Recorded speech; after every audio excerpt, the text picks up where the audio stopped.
सभी भैया बहनों को सुप्रभात। आज का बहुत ही महत्वपूर्ण टॉपिक है अंतरा हैलोजन यौगिक, इंटर हैलोजन कंपाउंड्स। क्या है? इंटर हैलोजन कंपाउंड्स या अंतरा हैलोजन यौगिक क्या होते हैं? तो अलग अलग हैलोजन आपस में क्रिया करके सहसंयोजक यौगिक बनाते हैं, जिन्हें अंतरा हैलोजन यौगिक कहते हैं। कि अलग अलग आकार के हैलोजन जो परमाणु होते हैं वो आपस में क्रिया करके जिस प्रकार के यौगिक बनाते हैं उन्हें अंतरा हैलोजन यौगिक कहते हैं। ये अंतरा हैलोजन यौगिक 4 प्रकार के होते हैं। X(X'1), X(X'3), X(X'5), X(X'7। जहां X बराबर बड़े आकार का हैलोजन परमाणु होता है और X' का मतलब उसके साथ जो मिला हुआ छोटे आकार का हैलोजन परमाणु होता है। यहाँ पे नीचे उदाहरण दिए हैं इसके अंतर्गत, जैसे ClF, BrF, ICl, BrF3, ClF3, ICl3, 5 में आ जाएगा ClF5, BrF5 आदि, और 7 में आ गया आपका IF7। तो ये हो जाता है अंतरा हैलोजन यौगिक किसे कहते हैं। ये कितने प्रकार के होते हैं? तो ये कितने प्रकार के होते हैं भैया बहनों? 4 प्रकार के होते हैं। अब इनका निर्माण कभी कभी क्वेश्चन भी पूछ लेते हैं, इनका निर्माण आप किस प्रकार से करेंगे। तो इन्हें हैलोजन के सीधे संयोग द्वारा बनाया जा सकता है, अर्थात एक हैलोजन की दूसरे हैलोजन से सीधे क्रिया द्वारा इनका निर्माण किया जा सकता है। जैसे मैंने यहाँ दिया है Cl2 और F2 को समान आयतन में लेकर 473 केल्विन पर आप गर्म करेंगे तो क्या बन जाएगा आपका ClF अंतरा हैलोजन यौगिक बनके तैयार हो जाएगा। इसी प्रकार आयोडीन की क्रिया Cl2 की अधिकता में कराएंगे तो ICl3 बन गया।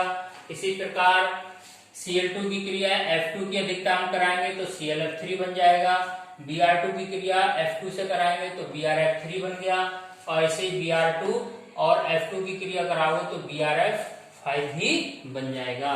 तो ये थे अंतरा हैलोजन यौगिकों का विरचन या निर्माण। अब तीसरी इंपॉर्टेंट चीज इसमें आती है कि अंतरा हैलोजन यौगिकों की आकृति या संरचना किस प्रकार से आप डिटरमाइन करेंगे। तो कक्षा 11 में हमने पढ़ी थी VSEPR सिद्धांत, valency shell electron pair repulsion theory. तो इस थ्योरी के अनुसार इनकी आकृतियां VSEPR सिद्धांत पर आधारित हैं, जो कि सेंटर एटम अर्थात केंद्रीय परमाणु पर उपस्थित इलेक्ट्रॉन युग्मों की संख्या व प्रकृति पर आधारित होती है।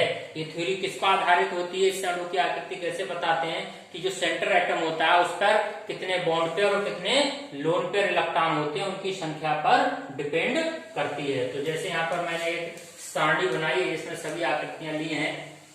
पहले कॉलम में लिखा है प्रकार अंतरा हैलोजन यौगिकों का प्रकार। तो ये 4 प्रकार के थे, X(X'1), X(X'3), X(X'5), X(X'7). तो सबसे पहले क्या निकालना होता है हमें? जो सेंटर एटम होता है केंद्रीय परमाणु का संकरण निकालना होता है। अब संकरण के सूत्र हमने पढ़ा था 11th में, क्या था? H=1/2 Vm-C, अर्थात B+M-C। तो V क्या होता है? सेंटर एटम अर्थात केंद्रीय परमाणु के संयोजी इलेक्ट्रॉनों की संख्या। M होता है केंद्रीय परमाणु से जुड़े एकल संयोजी परमाणु की संख्या। एकल संयोजी परमाणु से मतलब जिनकी संयोजकता 1 होती है, और C का मतलब हो गया अगर उस अणु या यौगिक पर कोई आवेश है तो उसको माइनस कर दिया जाता है। जैसे अगर हमारे फर्स्ट टाइप का अंतरा हैलोजन यौगिक है X(X'1), तो यहाँ पर वही फार्मूला लगाया गया केंद्रीय परमाणु के संकरण को निकालने के लिए, H=1/2 Vm-C। तो यहाँ पर C कोई नहीं है, आवेश क्या है? 0 है। आवेश क्या है इसमें? 0, शून्य है। तो 7 1 8, 8 का आधा कितना हो गया? 4। तो अब यहाँ पर संकरण क्या होगा? जब हाइब्रिड ऑर्बिटल हमें 4 बने तो sp3, जितनी भी हाइब्रिड ऑर्बिटल होते हैं उनमें से एक s और फिर p उसके बाद d सम्मिलित होते हैं। तो 4 में से 1 निकाल दो, s कितने बचे? 3, तो वो किसके हो गए? p के। अब बात आती है इसके केंद्रीय परमाणु सेंटर एटम पर बॉन्ड पेयर इलेक्ट्रॉन और लोन पेयर इलेक्ट्रॉन की संख्या कैसी होती है, क्योंकि इसके अनुसार इनकी आकृति चेंज हो जाती है वेस्पर थ्योरी में। तो बॉन्ड पेयर इलेक्ट्रॉन कितना है? 1, अर्थात जो बॉन्ड बना रहा है वो कितना है? इसमें एक बॉन्ड बनता है और शेष जो इलेक्ट्रॉन होते हैं वो कैसे होते हैं, लोन पेयर होते हैं, अर्थात जो बॉन्ड नहीं बनाते हैं। तो ऐसे युग्मों की संख्या कितनी है, 3, 1 2 3। इस आधार पर इसकी आकृति रेखीय हो जाती है। वेस्पर थ्योरी के अनुसार इसकी आकृति कैसी हो जाती है, रेखीय, क्योंकि केंद्रीय परमाणु के पास बॉन्ड पेयर और लोन पेयर दोनों इलेक्ट्रॉन हैं। तो यहाँ बॉन्ड पेयर और लोन पेयर के मध्य प्रतिकर्षण होता है, इससे इनकी आकृति बदल जाती है। ऐसे ही 3 प्रकार के, अब चाहे आपसे कोई CLF की पूछे या BRF पूछे या ICL या IBR, तो यहाँ पर X के स्थान पे आप Cl Br I का उपयोग करेंगे और X डैश के स्थान पर किसका यूज करेंगे, छोटे आकार का परमाणु जो उसके आगे लिखा होगा। ऐसे 3 प्रकार के यौगिक हैं, BrF3, ClF3, ICl3, IF3। किसी की भी आकृति कोई पूछता है तो हमें सीधे लिखनी है। वेस्पर सिद्धांत के आधार पर इनकी आकृति को निम्न प्रकार से समझाया जा सकता है। वही फार्मूला लगाएंगे 1/2 VMC। तो V वैलेंसी इलेक्ट्रॉनों की संख्या कितनी होती है, हैलोजनों पे सब पे 7 होती है। तो केंद्रीय परमाणु के वैलेंसी इलेक्ट्रॉन 7 हो गए, उससे जुड़े हुए एकल संयोजी कितने हैं, तो यहाँ पर 3, तो 7 और 3 कितना हो गया, 10, 10 का आधा 5। तो समीकरण क्या आया, sp3d1। अगर इसमें बॉन्ड पर इलेक्ट्रॉनों की बात करेंगे तो कितने बॉन्ड बन रहे हैं भैया बहनों, 1 2 3। और लोन पेयर की बात करें, लोन पेयर कितने हैं, 1 2, जो बॉन्ड 1 नहीं बनाते हैं। तो यहाँ पर लोन पेयर और बॉन्ड पेयर दोनों इलेक्ट्रॉन उपस्थित होने के कारण तो इसकी आकृति वास्तविक से बदलकर कैसी हो गई, टी आकार की हो जाती है। अगर इसको देखेंगे तो ये टी शेप में आ जाती है। इसी प्रकार 5 प्रकार के यौगिक देखेंगे तो वही फार्मूला फिर लगाएंगे 1/2 VMC। तो B का मतलब वैलेंसी इलेक्ट्रॉन कितने होंगे, सभी हैलोजनों के पास 7 होते हैं। अब उनसे जुड़े एकल संयोजी कितनी संख्या है, 5।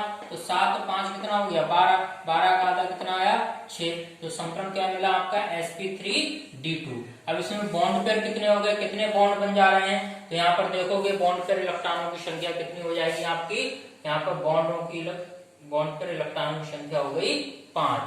देखो 1 2 3 4 5। और लोन पेयर इलेक्ट्रॉन जो बॉन्ड नहीं बना रहा है, ऐसा युग्म कौन सा है, 1 है। तो इसकी आकृति कैसी होगी, वर्ग पिरामिडी। किसके अकॉर्डिंग, वेस्पर थ्योरी के अनुसार। ऐसे ही 7 की बात करें तो फिर वही सेंटर एटम कितने हैं, सेंटर एटम के केंद्रीय परमाणु के संयोजी इलेक्ट्रॉन 7 और उसी के साथ 7 ने बॉन्ड बनाया, एकल संयोजी परमाणु है। तो 7 और 7 कितना हो गया, 14 का आधा कितना हो गया, 7। और 7 में अगर संकलन निकालोगे तो sp3d3, 3 और 3 6 और 1 7 आ गई संख्या। बॉन्ड पेयर 7 के सातों इलेक्ट्रॉन बॉन्ड बना रहे हैं, कोई भी लोन पेयर इलेक्ट्रॉन यहाँ पर उपस्थित नहीं है। तो इसकी संरचना संकरण के अनुसार होती है पंचकोणीय द्विपिरामिडी। कैसी होती है, पंचकोणीय द्विपिरामिडी। तो यहाँ पर सेंटर एटम को सेंटर में दिखाएंगे और 5 कोण बनेंगे, 1 2 3 4, पंचकोणीय हो जाएगी। और द्विपिरामिडी, एक पिरामिड ऊपर बनेगा और एक पिरामिड नीचे। पहले एक टेम्पल शेप आकृति डॉटेड लाइन से बना लो तो उसके सभी कोनों पे तो पंचभुजीय आकृति होती है किसी भी मंदिर की। तो 1 2 3 4 5 ये कोण हो गए और एक पिरामिड ऊपर बन जाएगा और एक पिरामिड नीचे। इसके अंतर्गत एक ही कंपाउंड आता है IF7। तो ये थे अंतरा हैलोजन यौगिकों की संरचना से संबंधित चार्ट, जो आपको अच्छे से समझ में आया होगा। एक नोट और लिखा है मैंने यहाँ पर, अंतरा हैलोजन यौगिक जिनको हम X के अनुसार प्रदर्शित करते हैं, शुद्ध हैलोजनों की तुलना में अधिक क्रियाशील होते हैं। क्वेश्चन भी आ जाता है कभी कभी कि अंतरा हैलोजन यौगिक हैलोजन से अधिक क्रियाशील होते हैं, क्यों? तो क्यों होते हैं, क्योंकि X आबंध की बंध वियोजन ऊर्जा XX आबंध से कम होती है। अर्थात जो अंतरा हैलोजन यौगिक हैं वो अलग अलग विद्युत ऋणात्मक परमाणुओं के मध्य बने होते हैं, इसलिए उनका बॉन्ड कैसा होता है, ये आबंध ध्रुवीय प्रकृति का होने के कारण इनकी बंध वियोजन ऊर्जा कम होती है। और जो हमारे सामान्य हैलोजन होते हैं Cl2 Br2 I2, उनकी आबंध की बंध वियोजन ऊर्जा ज्यादा होने के कारण वो कम क्रियाशील होते हैं और अंतरा हैलोजन यौगिक अधिक क्रियाशील होते हैं। तो ये बहुत ही इंपॉर्टेंट टॉपिक था आज का, अंतरा हैलोजन यौगिक किसे कहते हैं, ये कितने प्रकार के होते हैं, इनका निर्माण किस प्रकार से किया जा सकता है और इनकी आकृति को हम किस प्रकार से एक्सप्लेन करेंगे। इसका अच्छे से स्क्रीनशॉट लेकर अपने नोट्स को तैयार करेंगे।